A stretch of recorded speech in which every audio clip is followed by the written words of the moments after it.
On November 3rd, 2025, a thread was started on 4chan's anime and manga board. It was simple, just announcing the newest chapter of the popular shonen manga Dandadan. Most of the replies were people posting panels of the chapter, discussing what they liked and disliked about it, and some generic shitposting. Just about what you'd expect out of this sort of thread. That is, until a certain reply was posted. This is just quality slop. You only like it because it's good. This reply garnered quite a few responses. What? Fuck you! Just because I like it doesn't mean that I like it. Yes, the story and art is good. Are you or something? Damn, I got tricked again into liking something I enjoy. This is funny, Anon. Sad to see that some people think you're being serious. What the fuck did he mean by this? You're probably expecting me to say that the entire rest of the thread was just people dunking on this Anon, but actually, most people just completely ignored him, just talking about the chapter like normal. It was just a small drop of water in the ocean that is 4chan. That is, until it broke containment. The earliest post outside of 4chan I could find was on November 5th on Twitter, but within days, the 4chan post was constantly being reposted everywhere, from Twitter to Reddit to even Instagram. It ended up circulating back to 4chan, with threads on V, the gaming board, really taking to this term, and this meaning circulated to the rest of the internet too.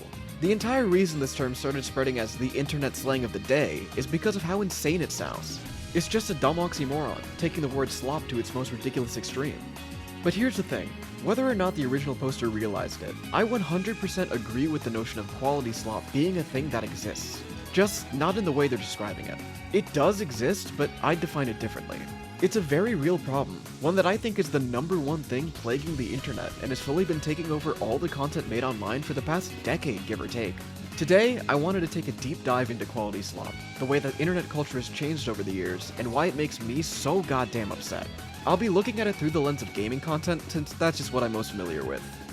A quick disclaimer before we get started. At some point in the video, I am going to start being mean. The point where I start being mean is going to vary from person to person, but it will happen.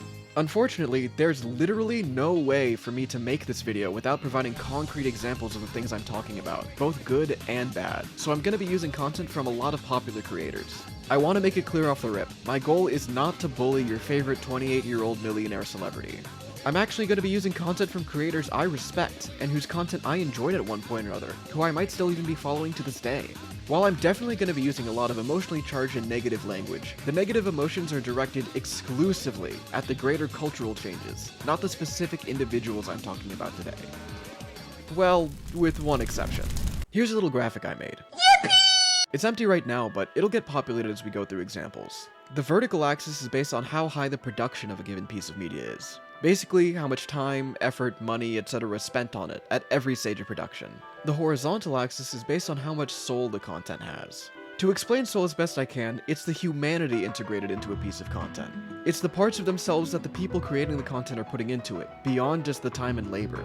Soul is something that's really hard to quantify, but I think if you're engaging with a piece of content in good faith, it's something you'll be able to pick up on pretty quickly. Starting in the fastest quadrant to explain, the bottom left, media with no soul and no production. This one's pretty self-explanatory. Stuff like AI cat videos, React content, Watch Mojo, the type of shit that's designed with the explicit intent of making as much of it as possible as fast as possible with the hope of it hooking onto people's dopamine receptors. It has the express purpose of making as much money as possible as cheaply as possible, with quick turnarounds and high volume. There's not really much to get into here, this is all really transparent in what's going on, and there's nothing really for me to add. In the top right, we have the opposite. These are what I would call cultural masterpieces. I'll mostly be talking about games here, because I think that'll be the easiest way to get my point across, given you'll probably have heard of all of these. Mario Galaxy, Twilight Princess, Okami. These are pieces of media that are absolutely stunning, with incredibly high amounts of polish, and are incredibly fun and engaging to go through. But not only that, they also have a ton of soul.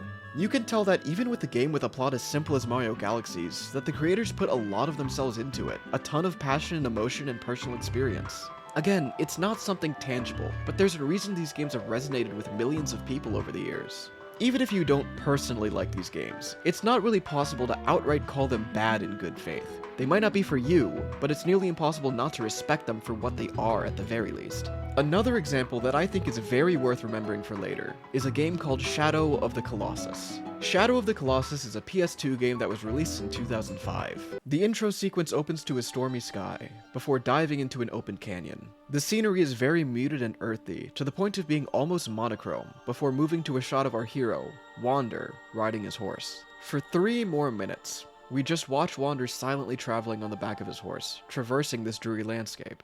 He makes his way into a shrine, where he places the body of a woman he'd been carrying with him.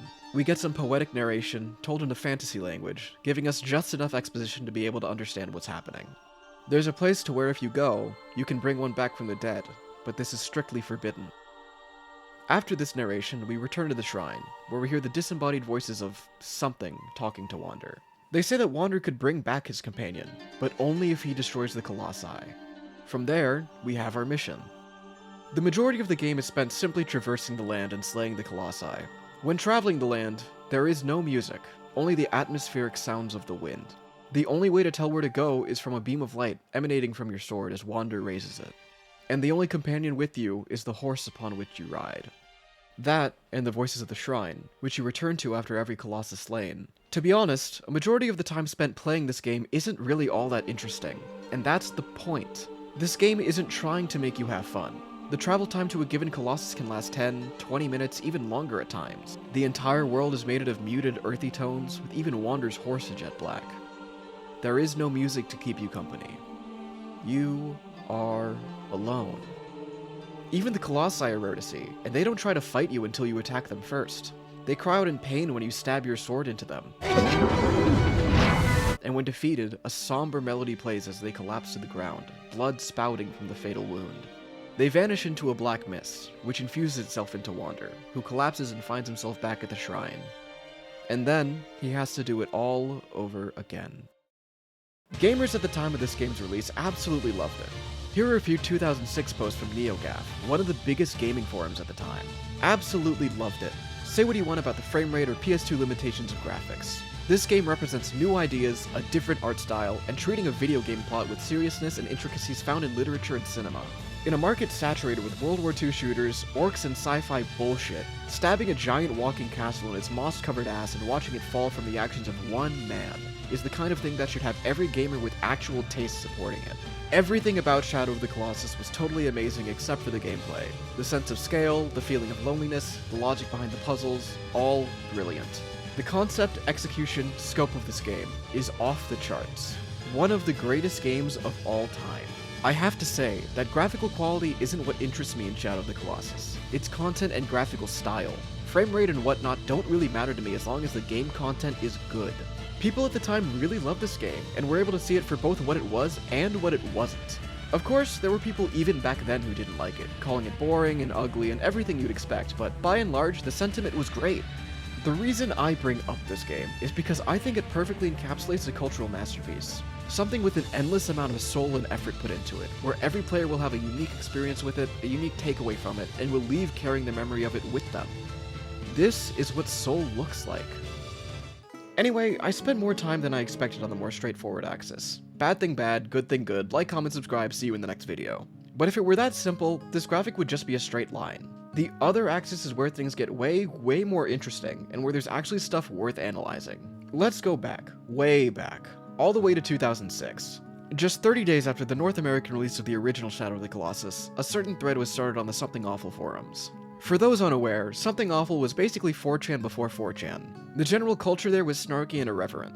Unlike 4chan, it died out around 2008 or so.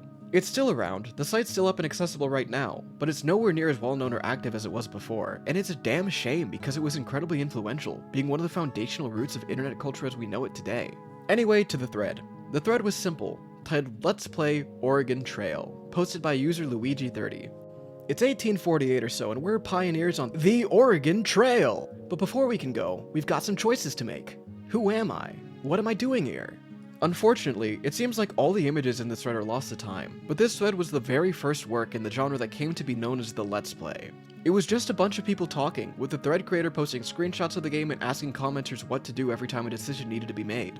This format became really popular, with lots of users on the forum posting their own screenshot-based Let's Plays in various threads. Within a year or so, some users, annoyed by the limitations of the screenshot format that the forums were restricted to, started posting the first video Let's Plays on YouTube. Within another year, users inspired by these Something Awful forums started creating their own Let's Plays, and the culture started developing from there, now growing independently on YouTube. YouTube itself around this time was finding its footing as a platform and growing rapidly. These Let's Plays, both the text ones and the video ones, were incredibly amateurish.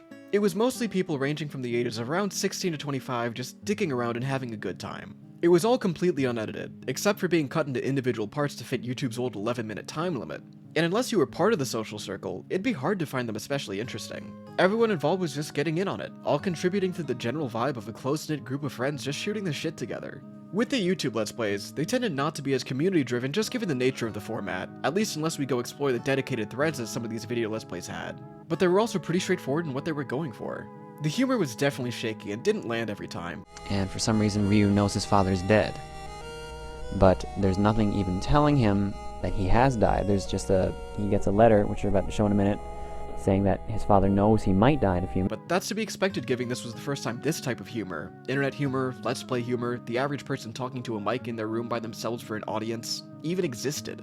All that mattered was that in this tightly knit community, everyone was sharing videos with each other, both on YouTube and on the forums. They'd do collab videos together and start forming real friendships with not just each other, but even with some of their earliest audience members.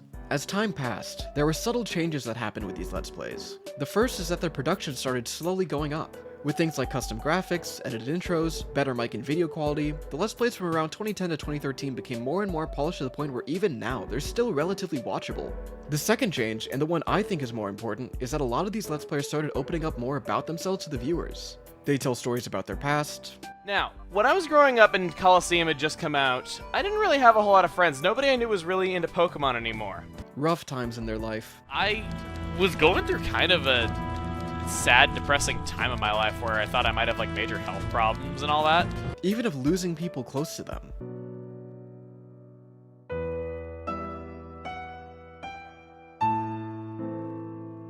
Over time, as Let's Players got more and more comfortable being in front of a microphone, they got a lot less awkward.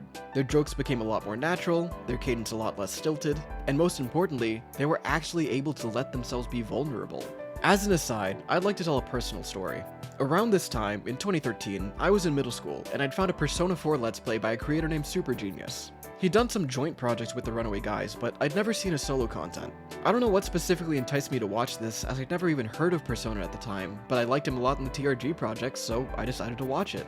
This Let's Play genuinely changed my life. I straight up attribute Persona 4, and also Super Genius's Let's Play of it, with a lot of the personal growth that I went through at the time. And being a middle schooler, that's the kind of growth that builds the foundation for who you are as a person going forward. Not only just the game's narrative and characters, all of which are exceptional on their own, but what Super Genius added to it in terms of his commentary and stories. It really meant a lot to me. It still does. Anyway, back on topic. The thing is, during this time, there was a culture shift going on in the background. It's great that the current Let's Players of the era were getting better and better, but a new type of Let's Player was forming. December 2010, Part 1 of PewDiePie's Amnesia Let's Play is uploaded. November 2013, Part 1 of Game Grumps' Sonic 06 Let's Play is uploaded. Also November 2013, Part 1 of Jacksepticeye's Happy Wheel series is uploaded. Of course, these weren't these channels' first uploads. These three specifically have been active for roughly 1 to 2 years each before they'd uploaded these videos. But these were the first real big breaks, as it were. On the surface, these Let's Plays seem pretty much the same, just some guys playing a video game, maybe adding a face cam as time passed. But there's a critical difference between this new type of Let's Player and the original ones, and that's that these guys weren't trying to be your friend.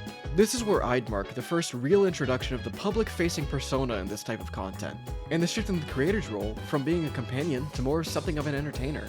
They'd act differently than they normally would, mostly just trying to be as funny as possible, taking the piss out of the game they were playing, or overly hyping up their reactions to what was going on. One thing they'd almost never do is really open up in an emotional way. Maybe they would every now and then, but it was incredibly rare. Another key aspect is the games they'd pick specifically. In the days of the first Let's Plays, we'd see games like The Oregon Trail, Ninja Gaiden, Earthbound, Mario World. These are games that were already a decade old or older at this point, that certainly weren't especially relevant at the time. The creators just picked those games because they liked them. With these new creators, the type of games they picked would be specifically for engagement's sake. PewDiePie played Amnesia because it was new, plus he could get good reactions out of it. When Jacksepticeye played Happy Wheels, it was new, it had an endless font of content, and it was very easy to yell at. Sonic 06 wasn't new when the Game Grumps Let's played it, but it was culturally relevant in that almost every game critic of the era would not shut up about how bad it was, plus it'd be easy to make fun of how glitchy it is. The content of these creators, while still chock full of soul by today's standards, I'd personally say have a little bit less soul than the creators of yore. Not because they had none, far from it, but because of the fact that they're putting on this persona, that they're using facecam, that they're optimizing their game selection around what's popular. That in itself is already a step away from the person creating it, and a step towards the algorithm spreading it. These YouTubers blew up and became the public face of gaming on YouTube. This is around when I'd say gaming on YouTube really became mainstream. I doubt most of you know who Proton John or Deceased Crab are, but I'm certain you know who PewDiePie and Markiplier are. And you know, if that's where it ended, honestly, everything would probably be fine. I don't think I'd even be making this video. There'd be this awesome format called Let's Plays on YouTube, where cool people play games, and then there's some people who are really funny and play to the audience who got popular with it. There's not really anything wrong with that. But the thing is, as time went on, the underpinning philosophy shift between the older Let's Players and these newer ones kept growing. And as it did, more and more creators started taking bits and pieces of the ideas they brought and putting it in their own content. And that's what I would call the beginning of the end. The true beginning of the end, in my opinion, started with two main things: the challenge Let's Play series and the compilation video.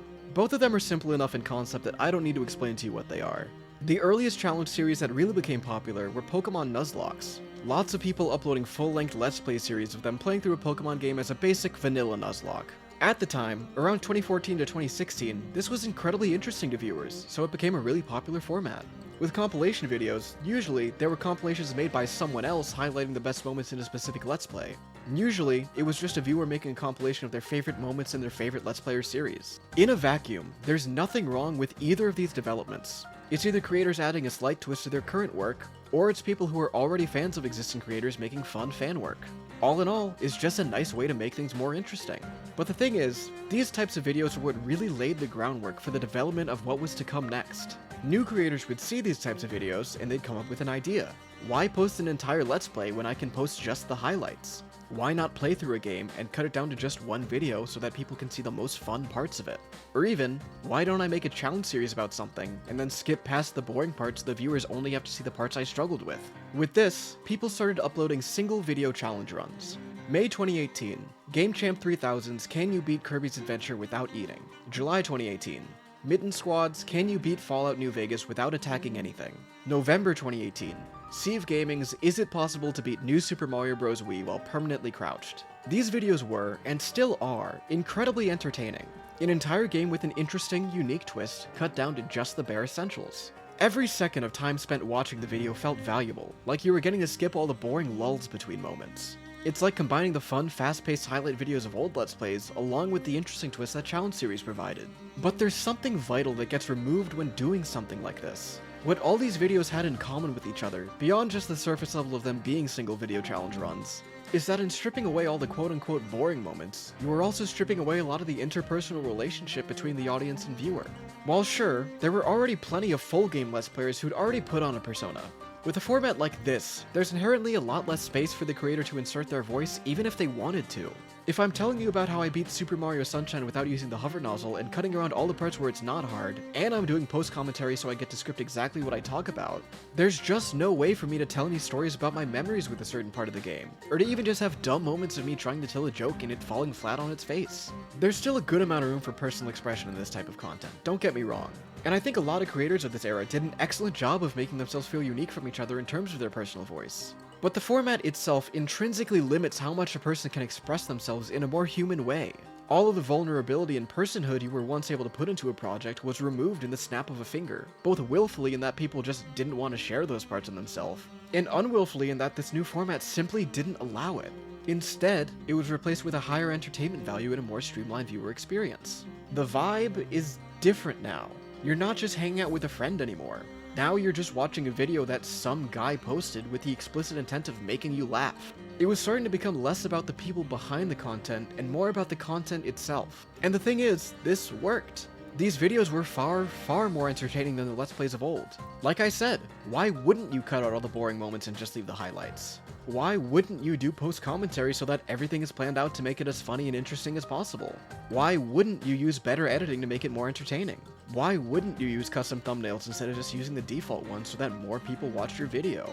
Of course, just like every other iteration before it, these videos got better and better with time.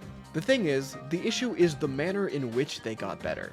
With the older Let's Plays, the way they got better is from things like simple upgrades in presentation, like better audio and video quality, or with the person making the content just getting more comfortable with content and talking into a mic. With these new gaming videos, what better meant was different. Better now meant what would get the most engagement, what would have the most highly edited thumbnail, what would be the most interesting thing for the viewer to watch. Why would I just play Mario while only pressing down, when I can make a custom-built voice control program that I can use to control Mario, or even have my Twitch chat controlling Mario? Why would I play Mario Odyssey normally when I could play it with a blindfold on? What if I was the first person in the world to have ever done that? That'd be way more interesting than just playing it in a kind of weird way, right? And they are. But as this happened, it seemed like the priorities of creators were really, truly shifting away from what made gaming content on YouTube so good in the first place. More than ever, the shift went away from talking about things you enjoy, things that are personal to you, to what's most clickable, what's the most likely to catch a viewer's attention, what's the most interesting. At this point, the goal wasn't to be yourself anymore. The goal was to be the most interesting person possible, making the most clickable thumbnail face possible, doing the most creative thing that no one had ever done before. As this happened, creators became more and more distant from their audience. Rather than aiming to be a peer, they were starting to try and be an internet personality, with their success or failure only being determined by their public persona, rather than their total personhood. Hell, in the old days, a lot of people uploaded content to make friends with their viewers, be it on something awful or otherwise. But at this point, if you're someone who wanted to make friends through content, you would do it by making friends with other creators. To briefly step out of this timeline and look at the modern day, this culture shift has started affecting not just the biggest creators, but the smaller ones who are trying to grow and gain an audience from scratch. There are a lot of people who are still posting Sonic Adventure Part 27, and it looks the same as the old school style, but if you take a closer look, they're trying to play the entertainer rather than the person, trying to put on a persona, and removing any sense of authenticity. Any sense of cringy bad jokes, any talking about their life outside of content, if these are even present at all, they're always wrapped in layers of irony, because the current culture makes people so scared of being actually authentic. Anyway, to get back on track. With our timeline, we're very close to hitting the COVID-19 pandemic, and with that pandemic, a massive culture shift bigger than any other occurred. But before I can get into that, there's someone I need to introduce you to. The one person in this entire video who I personally, vitriolically, blame for the way things are now. You see, Mr. Beast is a nickname, but nicknames are for friends, and I assure you, James Stephen Donaldson is no friend of mine. In 2012, James Donaldson, a 14-year-old boy from Kansas, posted his first video to his YouTube channel, then simply named Beast. It was a 2.5-minute Minecraft video recorded using Bandicam.com. It was recorded in 720p, with a very stuttery frame rate. In the video, he's dropped in the middle of a Saw trap, as in the horror franchise Saw, known for its very elaborate traps in which its victims get brutalized. He successfully escapes the trap, hence the title, Worst Minecraft Saw Trap Ever, 3 question marks. For the first year and a half or so, this was the type of content that he would upload. Just him posting clips of him playing Minecraft, Pokemon Showdown, or Call of Duty, doing random nonsense in the videos. One interesting thing to note is these 6 videos, all made within a 5-month time span. How much money does PewDiePie make? 5 question marks. How much money does PewDiePie make? 5 question marks, updated 2015. Something I'd like to note about this video is that it was posted in January of 2014. I hate PewDiePie, 5 exclamation points. How many YouTubers are millionaires? 5 question marks. How much money does Sky Does Minecraft make? 4 question marks. How much money does Element Animation make? 5 question marks. At this point, Donaldson's channel was just hitting its 2-year anniversary. He'd already made well over 100 videos at this point, and he hadn't even reached 1,000 subscribers yet. He'd continue to make more of the same type of content, with most of it just being him goofing off in whatever game he's playing, but with some more videos about the monetary aspect of YouTube being sprinkled in. As time went on, the amount of videos about him goofing off in games would start to dwindle, and the amount focusing on YouTubers' incomes, things he thinks will get famous in the future, and a strange obsession with PewDiePie increased. His thumbnails would change too, now being custom-made ones rather than auto-generated. They were basic, but it showed he was putting a bit more effort into clickability. His channel is now 3 years old. It was around this point that he changed his channel's name from simply Beast to Mr. Beast 6000. He just reached 2,000 subscribers. His content was pretty stagnant at this point, with him mostly talking about finance, YouTubing as a whole, with the occasional random whatever sprinkled in. It'd stay that way for a good long while, with him just retreading the same ground over and over again, until there was one of his random whatever videos that did better than the rest of them. In January of 2016, Donaldson uploaded a video where he counted from 1 to 10,000. That's it. That's the entire video. It took 3.5 hours. This video, by Donaldson standards, did really well. It amassed 5,000 views in the first 30 days. For reference, the video he'd most recently released before this, How to Make a Viral Prank Video 100% Legit, only got half of that in the same amount of time. 2 months later, he announced that his channel had reached 20,000 subscribers. From here, his channel really started to grow at an unprecedented pace. In under 6 months from his 20,000 subscriber milestone, he reached 100,000 subscribers, still making the same content he had been for a while at this point. A lot of videos about money, a lot of videos about YouTube, some videos about YouTubers making money, and a lot of random nonsense sprinkled in. Let's fast forward a bit. The date is January 7th, 2019. James Donaldson uploads a video simply titled, I counted to 100,000. 1 exclamation point. The video is 24 hours long. Nothing will ever be the same.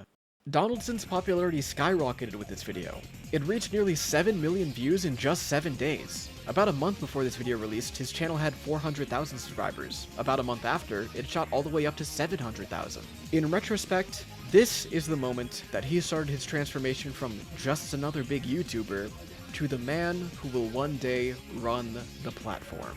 2 videos later, counting to 200,000, 1.9 million views in 30 days. 5 videos later, watching Dance Till You're Dead for 10 hours, 3.5 million views. 4 videos later, reading the longest English word, 190,000 characters, 500,000 views. He'd found a formula, that of doing something relatively simple and pushing it to its absolute absurd limits. Donaldson didn't have a lot of resources at this time, but he did have one thing that separated him from other channels. He had the ability to commit to the bit. And no, I do not mean that in a good way. His channel exploded in growth from each of these, making it all the way to 1.6 million subscribers in just a few months. He'd finally found a way to truly stand out among the crowd, to do the most interesting thing possible, and he'd been rewarded for it. On June 15th, 2017, James Donaldson uploaded a video titled, Giving a Random Homeless Man $10,000. 0 exclamation points. 1.5 million views in 30 days. It seemed that all the years of research on how to grow YouTube and how YouTubers made money had paid off. 3 videos later, giving homeless people $1,000, 750,000 views. Next video, donating $10,000 to random Twitch streamers, 7.5 million views. Next video after that, saying Logan Paul 100,000 times, 2.3 million views. 2 videos later, tipping pizza delivery guys $10,000, 6 million views.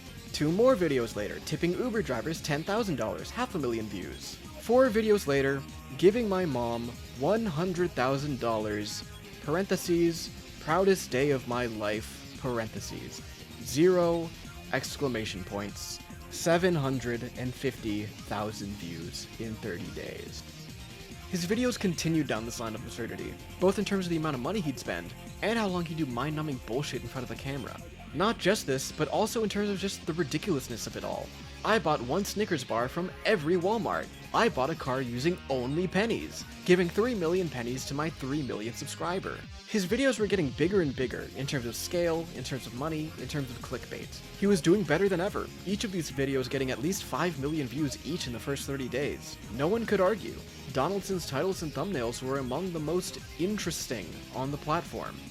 Fast forward 3 more years. November 24th, 2021. James Donaldson has been on the platform for 9 years. In this time, he has amassed 74 million subscribers. He has given away hundreds of thousands, if not millions of dollars at this point, and has become the wealthiest YouTuber on the planet. Donaldson uploads his newest video, $456,000 Squid Game in real life. The last fragment of his humanity has been discarded. Squid Game is a Korean dystopian thriller drama set in modern-day South Korea. The protagonist is a man named Song Gi-hun. a divorced father and gambling addict who is struggling for money to take care of his daughter. He gets an invitation from a mysterious figure to win a large cash prize from just playing some children's games. Gi-hun accepts. During the first game, the players learn that they have to kill each other in order to win, with the only winner being the one player out of 456 left alive at the end. After a single one of these death games, the remaining survivors decide to cast a vote to stop the games and return home.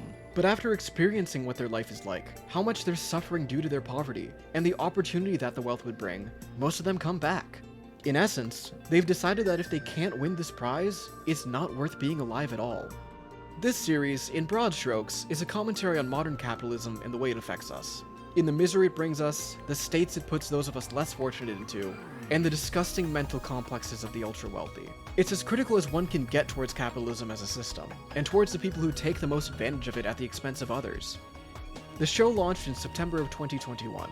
Within weeks, it became the #1 watched show in over 90 countries. Netflix themselves said that the show had drawn in over 100 million households worldwide in a little over 2 weeks. By November, Netflix announced that it had become the most watched show on the platform. The show was a complete success, not just financially, but culturally, with people not just in Korea but all over the world talking about it. A lot of the discussion I've seen on the show talks about the themes of the characters and what they're going through, their relationships with each other, and how their pasts influence their decisions. Really, this show is a cultural masterpiece. It successfully nailed every single premise it was going for, resonating with the hearts of people all around the globe who were able to understand, empathize with, and analyze the more literary aspects of it. James Donaldson, on the other hand, disregarded all of this. Instead, all he saw were big numbers getting bigger. Donaldson created a video in which he pits competitors against each other in the same games that the victims of the show went through, from the first one all the way to the very last one. He didn't kill anyone, at least we have no evidence that he did, but this single video perfectly emblemizes everything that's gone wrong.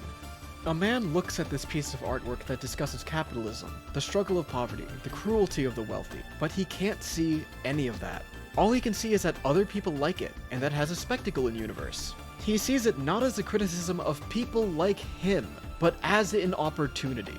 So he creates a video, recreating the games. The ones that the characters in the show were killed in, because they had so little that they truly believed their lives weren't worth living the way they were. Based on kids' games, because that way the contrast between the violence would be highlighted for the cruel billionaires who'd set up the whole thing. And within 30 days, 184 million people had decided to watch it. These people, of course, found this video incredibly interesting. For me, this is the purest representation there are of the failings of modern content.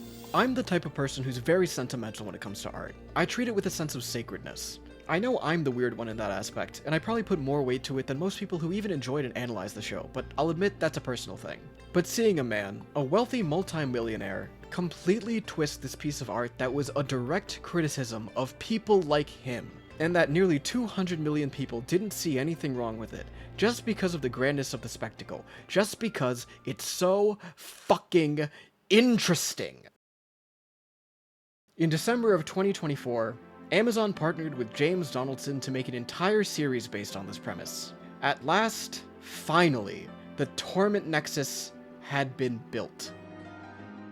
One thing I'll say before moving on is that the other thing Donaldson is known for is his charity work. That's true, and no one can ever take that away from him, but there's still an issue with those good things. Not in the acts themselves, but the fact that he now has the ability to use those acts as a shield against criticism. He wields those deeds of kindness to say, wow, I can't believe people hate me. I do so much good for the world. I'm such a good person. He's using this charity as a shield to defend his own corrupt philosophy, and it's abhorrent. And I'm not the only person who thinks this either. Chris Broad, better known as Abroad in Japan, is an accomplished cinematographer and documentarian who's been making content on the rural parts of Japan for over a decade at this point. In December of 2024, he posted a video outlining his feelings on the subject. Really, this video is much more eloquent than anything I could say, so I've linked it in the description. Now, until this year, any criticism of Mr. Beast was immediately the subject of much backlash, particularly due to his extensive charity work. Philanthropy can be a very powerful defensive mechanism. I still remember a year ago the backlash Jacksepticeye Sean received after he famously said that Mr. Beast was ruining YouTube and that YouTube became more about money than it did about having fun. Agree with it or not, it's not an unreasonable opinion to have, and we're all entitled to have our opinions, right? But like clockwork, Mr. Beast called him out in a now deleted and somewhat childish outburst, saying, "So I ruined YouTube because I didn't buy a mansion and a sports car. I inspired kids to help people." Oh, he says that out loud. But that reply of his always stuck with me. Right there, it was the story of how Mr. Beast kind of sees himself. After all of this, all these years later, what happened to PewDiePie, the man that Donaldson had admired so much at the very beginning? The one who likely inspired him to start his journey down taking YouTube as seriously as he did. As I was editing this video, he's announced that he's basically done with gaming content. He has a family now, and he's moved to Japan. He's still relatively active on the internet, but he's not really trying to maintain a public image or anything. He posts whatever he wants, he tweets whatever he wants, and it's clear that his entire online presence is just him sharing the parts of himself that he wants to. Most of his time is spent with his family, raising his child, and being with his loved ones. James, on the other hand? Well, from the 87 million subscribers he had at the end of 2021, at the time of my recording this, he's amassed over 450 million subscribers, the highest the platform has ever seen. He has recently become the world's youngest billionaire at just 28 years of age. And he shadow bans you, in the comments of his YouTube videos, if you talk about his teeth. To say Donaldson has had an influence on the platform would be a massive understatement. Just like he did himself when looking up to PewDiePie, during Donaldson's rise, other creators would look up to him for what to do. They'd see that what's being rewarded is the spectacle, the clickability, the amount of production put into a piece of content, and that's what they'd focus on improving. Why would I play Mario Party when I could spend tens of thousands of dollars in the effort of dozens of laborers creating a Mario Party board in real life? It would sure make for a great piece of content.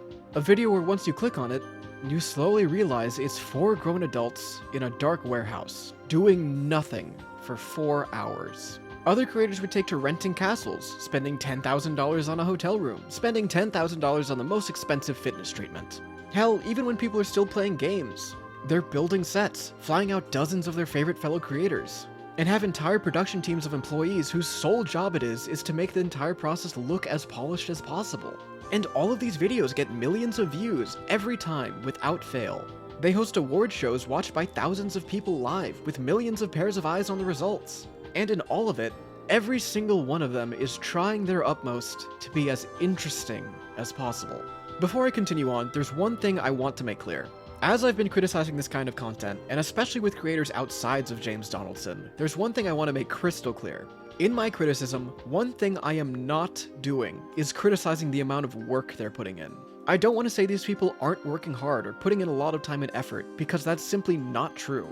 If anything, they're working harder and putting in more time and effort than the creators of old. To return to where we started, the difference is the intention behind it. It's the kind of work that they're doing. The difference is that they're not putting any vulnerability into it, not any of their true self, their soul into it. Instead, all they're putting into it is money, is effort, in what will get me the most views when people look at this title and thumbnail. What's the biggest spectacle I can create for my viewers? One could argue that they are putting their soul to it, in that they're putting so much effort into it. And while it's certainly true that even despite the wealth they're accumulating, they are making some sacrifices to gain it. The thing is, by soul, that's not what I mean. You never see them as people, only as content creators, only as online personalities. You don't get to see the vulnerable, quieter, humbler moments of theirs. They're selling themselves as a brand, and they want you to know them for their public persona, not for themselves as a person. And this culture shift trickles down to smaller creators. They're focused on what's the best idea, what's the best title, what's the best thumbload, when's the best time to upload. They spend all their time looking at the packaging to the point where the content itself takes a backseat to it all. And then, the reason they don't succeed is simply because they don't have the resources to compete with millionaires running LLCs. Fundamentally, they're playing a game rigged against them from the start, because they've been convinced by the successful that that's what you need to do to succeed. After everything, after all of what I've expressed so far, I don't think that this change is solely the fault of the creators. I think they play a major role in it, sure, but ultimately, if Donaldson wasn't the one to create his YouTube empire, someone else would have. And there's one other thing I'd like to bring up. Basically, all the creators I've showcased in this video are known for their fundraising events and charity work. And aside from the one exception, I can tell that there's real sincerity behind it. Of course, I don't know these people on a personal level, it's just from what I can see that they're willing to show. But given the glint in their eyes as they talk about the specific, unique cause each of them has decided to fund, that's enough to tell me there's at least something behind it. Especially given I've never seen these people talk about their charity work the same way Donaldson does. I can complain all I want about their content from the inside of my bedroom, but the amount of goodwill and kindness they spread in the world far surpasses any of the downsides of simply making content that I just don't like. Me not liking the videos they post online is not a reflection of the quality of their character, not even close. I don't want to come across like I actively dislike modern creators. Like I said in the beginning, every single creator whose content I featured in this video is someone I personally respect and have been a fan of at one point or another. I'm sure there are some big creators I don't know about who actually just use charity for PR, no doubt, but by and large, the creators at the top of the food chain are doing really good things with the position they've earned. There are two other major actors in this whole degradative process that I'd be remiss not to mention. The first, of course, is the algorithms that guide these platforms. The algorithms don't really care if people are being sincere or earnest. All they care about is metrics. When someone comes up with an idea, the next person is going to take it and try to iterate on it. That's natural. There's nothing wrong with that. The thing is, when the algorithm sees this iteration, the changes that it rewards are the ones that bring about the higher spectacle, the higher production value. And there's next to no incentive whatsoever for it to reward authenticity. It's similar to Darwinian evolution in nature. The algorithm itself is the environment, and what it rewards is inauthentic grandstanding. So over time, that's what the content is going to evolve into in order to be able to survive. Then it all starts getting into how the platforms themselves are aiming exclusively for engagement, how that engagement rewards people who run the companies looking for infinite growth, higher-ups who don't optimize for infinite growth getting replaced, something capitalism is the root of all evil. That's a different video though, so I won't get into it. The other major actor I want to talk about, and the one that I think is less appreciated in the context of this sort of conversation, is you. Not you as in literally you, but you referring to the viewers as a whole. These high production projects simply would not be made if creators weren't seeing a return on them, and creators wouldn't get that return if no one watched it. I think with the changing landscape of content that's happened over the years, there's been an undeniable shift in the culture surrounding it. With this culture shift, there was a change in values. Now, rather than people praising the content for what it is, praise is often given for the packaging of the content. Someone sees a really good thumbnail and premise, and they praise the creator for their creativity. Someone sees someone investing all this money into a project, and they applaud the scale of it. But outside of niche circles, it's rare to see the actual content itself being praised. Viewers see someone making a bigger project than ever before getting millions of views, and think, this project deserved it. You put so much money into it and it's like 2 hours long. It took a lot of planning, it took a lot of work from employees, the idea was so creative, the editing was so good, the title and thumbnail were really well made. They see a smaller content creator complaining about stagnation and say, oh, you work so hard, you spend so much time on your content. You're putting so much energy into this that you could be spending relaxing. You're so consistent with your streams, I'm sure it'll pay off and you'll be rewarded. In this new value system we've created, people only see content as a transaction, as a machine in which you put a lot of effort and time and money, and what you get out of it is viewers and subscribers and profit. No one in these comments mentions, wow, this is something that really resonated with me, thank you for sharing. Wow, that was so thoughtful, thank you for opening up. Ultimately, this value system permeating into the viewer's perception of content is one of the biggest problems when it comes to the degradation of content in general. And it's not just that people like me, the overly analytical, philosophical types who will search for meaning in every last thing, are the only ones getting tired of it. Nowadays, there's a lot of people who are talking about how stale content in general is getting. In response, some creators might think, well, it's only stale because it's not big enough. This is proof we need to go even bigger. But as I'm sure you can tell, that's just not the case. Now, with all that said, I don't think we're just fundamentally cooked. I think deep down, a lot of people really do know what they want out of content. The shining example of a new creator who really embodies the old values of gaming content is Queso. Queso's content is incredibly low production. It's just him in his room talking into a mic while playing a game. His lighting is terrible, and he has no post-production. And people love him. Looking at his content, there are very few differences between it and the Let's Plays dating back all the way to something awful. It being live streamed on Twitch and the way he interacts with his community is really reminiscent of how old Let's Play threads used to go. He really just plays games, maybe taking a stream every once in a while to look at viewer memes or whatever, but by and large, the biggest difference between his content and the content that started all of this is just the size of his audience. And people love him precisely because of this. They love the intimate feeling of getting to hang out with a friend. They love the stark contrast between this and the type of overproduced quality slop we've been fed for so long. And not only is he doing well, but he's incredibly well respected among the new faces of live streaming. And it's not like Queso is just popular because he's a legacy figure or he was a celebrity somewhere else first. He started streaming in 2022. he first started gaining popularity near the end of 2023. He's a new face, and to me, he's a shining beacon of hope for the future of online content. I really do hope that more people can see his success and understand why his content is doing so well. In 2018, 12 years after its original release, Shadow of the Colossus got an HD remake for the PS4. Unlike most other remakes of older games, virtually nothing about this title was changed. The gameplay loop was the same, the story was the same, the somber atmosphere and monochrome palette were the same. The only real difference is that it was up to modern hardware standards. In my research, here's a user review I found of the game on Reddit. Vague, non-existent story. Genuinely awful clunky movement and controls. Boring, empty, lifeless open world that is an absolute chore to navigate. Boss fights that aren't fights in that you're dealing and taking constant damage. You're actually very rarely in danger of taking any damage. They're more puzzles in which you have to figure out the specific set of moves the game wants you to pull off to be able to mount the boss and stab their glowy weak spots. I had heard good things about this game, but I come away thinking it's one of the worst games I've ever played. No exaggeration, I hate it. And the thing is, this is the part where I'd want to say, see, isn't this proof that our generation is cooked? Doesn't this show that we've gone too far? But if you just scroll down, you can see 200 comments, and every single one of them talks about how the game is an amazing, unique piece of artwork, that it's about the atmosphere and tone. And the remake reviewed really well too. The only complaints that critics had with it were either that one could simply go play the original game, or the same complaints that existed on the PS2 version about the controls. The game was certainly less popular than the original. I didn't even know it got remade until doing research for this video. But all this praise from both critics and regular users alike proves that there is still an audience for this kind of thing.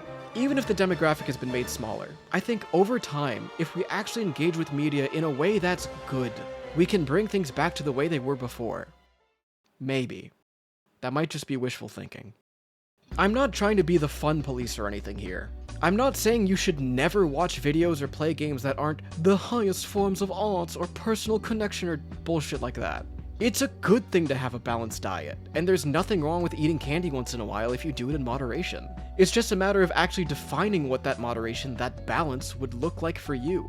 Hell, I'm as guilty of this as anyone else. In the process of making this video, I spent a lot of time thinking about the type of content I've been consuming recently. Looking through my recently watched videos, there's a lot that I were embarrassed to see having a red underline.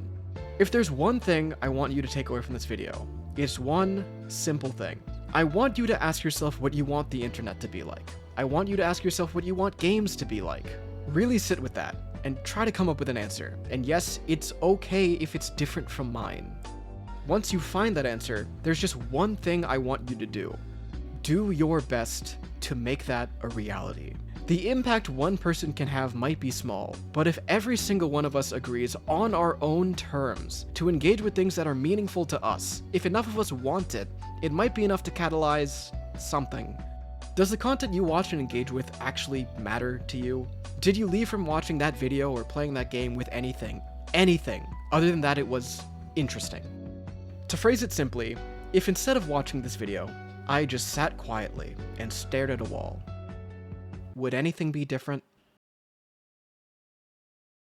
Thank you for making it all the way to the end of the video. I really appreciate it. This isn't the type of content I usually make. Usually I'm more of a character analysis, story analysis kind of guy. I don't really talk about meta stuff like this normally, but I figured there's no harm in experimenting, especially with how early I am with the channel and everything. There's no expectations or anything yet, but that's besides the point. Still, I really do hope you enjoyed it. It was a really long one, and it was a lot of work, but I hope it came out well, because it was something I was passionate about. If you made it all the way this far, and you liked the video, please leave a like, subscribe if you want to see more stuff by me, and leave a comment on your thoughts on all this. If you think that the changes that have been happening are good and bad, if you think there's anything else we could be doing to fix about it, if there's anything I missed, because with something like this, I'm bound to miss something, right? So please let me know. I do try to read all the comments. Alright, that's about everything. Okay, yeah, that's about everything. Alright, so yeah, I'll see you in the next one. Have a good day. Great day. Have a great day. Bye.